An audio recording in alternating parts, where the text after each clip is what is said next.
Pernah nggak sih kita sebagai pendidik pusing mikirin cara bikin pelajaran yang bener-bener pas buat dunia yang kayaknya berubah tiap detik? Nah, hari ini kita bakal kupas tuntas sebuah kerangka kerja praktis yang bisa jadi semacam kompas buat kita. Tujuannya, biar kita bisa nyiapin siswa bukan cuma buat lulus ujian, tapi buat ngejalanin masa depan mereka. Nah, ini dia nih pertanyaan utamanya, ya kan? Gimana caranya kita ngerancang pembelajaran buat dunia yang, ya ampun cepet banget berubahnya? Gimana kita bisa nyiapin anak-anak didik kita buat pekerjaan yang mungkin sekarang ini belum ada sama sekali? Ini bukan lagi soal teori-teori di buku loh, ini tantangan real yang kita hadapi di kelas setiap hari. Dan kerangka kerja yang bakal kita bahas ini nawarin jawaban yang konkret banget. Oke, jadi ini agenda kita ya. Pertama, kita bahas dulu kenapa ini penting banyak. Terus kita kenalan sama kerangka 21 CLD itu apa.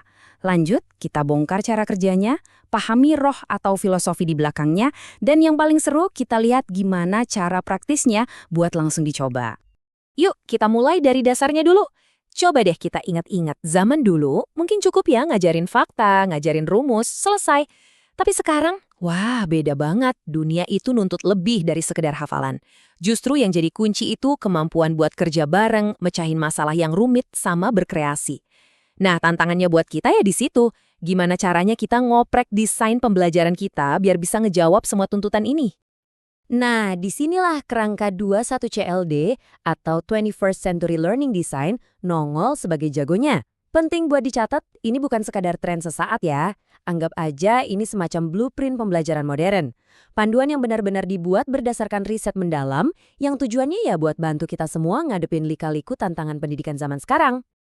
Salah satu hal yang paling keren dari kerangka ini tuh, dia menciptakan semacam bahasa universal buat para pendidik. Coba bayangin deh, guru matematika sama guru seni bisa duduk bareng, ngobrolin kualitas proyek siswa pakai istilah yang sama. Keren kan? Ini bener-bener bisa nyatuin kita dan bikin kolaborasi antar guru jadi jauh lebih gampang dan efektif pas ngerancang pelajaran. Oke, cukup teorinya, sekarang kita masuk ke bagian praktiknya. Nah, yang paling saya suka dari 21 CLD ini, dia tuh nggak cuma ngasih ide-ide besar doang, tapi dia juga ngasih kita dua alat atau tools yang super praktis. Yang pertama rubrik, dan yang kedua pohon keputusan. Yuk kita lihat satu-satu. Intinya gini, dua alat ini tujuannya sama persis, ngasih kita kerangka yang jelas waktu mau bikin pelajaran. Bedanya di mana? Kalau rubrik itu ibarat ensiklopedia yang super detail, lengkap banget. Nah, kalau pohon keputusan itu lebih kayak peta atau diagram alur yang cepat dan praktis. Nggak ada yang lebih bagus atau lebih jelek ya, tinggal pilih aja mana yang paling cocok sama cara berpikir kita. Oke, kita dalemin dulu alat yang pertama, rubrik. Biar gampang, bayangin aja ini kayak buku resep masakan yang detailnya minta ampun.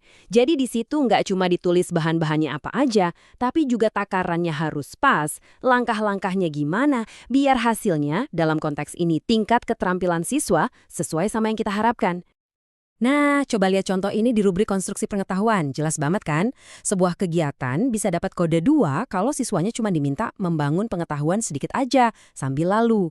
Tapi kalau mau dapat kode 5, wih, mereka harus membangun pengetahuan yang lintas disiplin ilmu dan yang paling penting bisa diterapkan di dunia nyata. Ini benar-benar ngebantu kita buat memotret level pelajaran kita ada di mana. Sekarang alat yang kedua, pohon keputusan.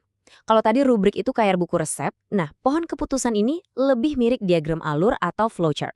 Super cepat, gampang dilihat, dan tugasnya cuma nuntun kita lewat serangkaian pertanyaan ya atau tidak, simple banget. Cara pakainya juga gampang banget. Kita mulai dari pertanyaan paling atas. Apakah aktivitas ini butuh konstruksi pengetahuan? Kalau jawabannya ya, kita lanjut ke pertanyaan di bawahnya. Kalau tidak, ya udah kita berhenti di situ. Dan artinya kode aktivitas kita adalah 1. Gitu terus sampai mentok. Ini cara yang super satset buat nentuin level keterampilan dalam sebuah rancangan pelajaran.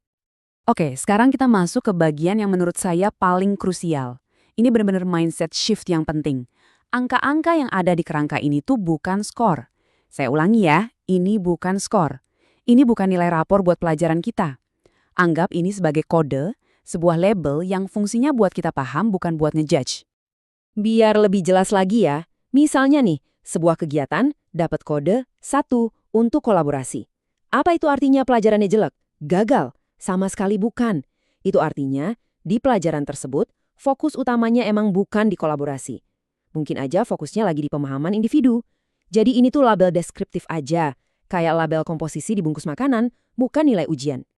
Nah, kutipan ini benar-benar nangkep inti pesannya. Kerangka ini tuh kayak cermin buat kita ngaca dan refleksi, bukan palu hakim buat ngejudge. Jadi ingat ya, koda rendah itu bukan berarti pelajarannya jelek. Titik. Terus muncul pertanyaan, jadi tujuan akhirnya semua pelajaran kita harus dapat koda 5 dong? Jawabannya tentu aja enggak. Itu sama aja kayak kita maksa makan di restoran fine dining setiap hari.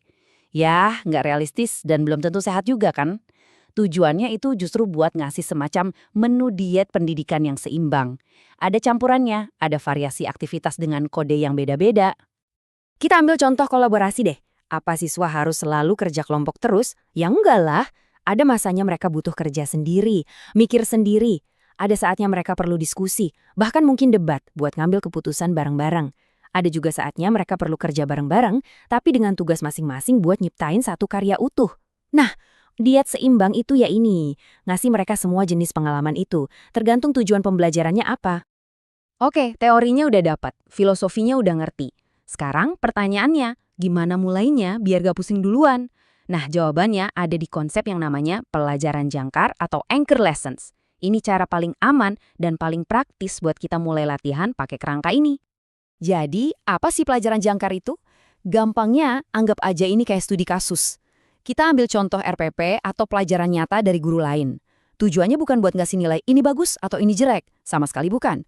Tujuannya adalah buat jadi bahan obrolan, bahan diskusi. Nah, pelajaran inilah yang jadi jangkar, yang bikin diskusi kita yang tadinya ngawang-ngawang jadi membumi, nempel ke contoh yang konkret.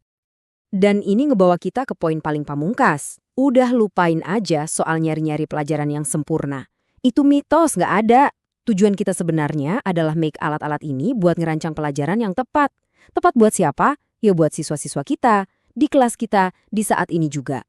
Itulah makna bermakna yang sesungguhnya. Jadi setelah kita kupas tuntas semua ini, pertanyaannya sekarang bukan lagi apa itu 21 CLD. Pertanyaannya saya kembalikan ke Anda, para pendidik hebat. Dengan ngebayangin wajah siswa-siswa di kelas, kira-kira pelajaran bermakna apa nih yang bakal Anda rancang setelah ini?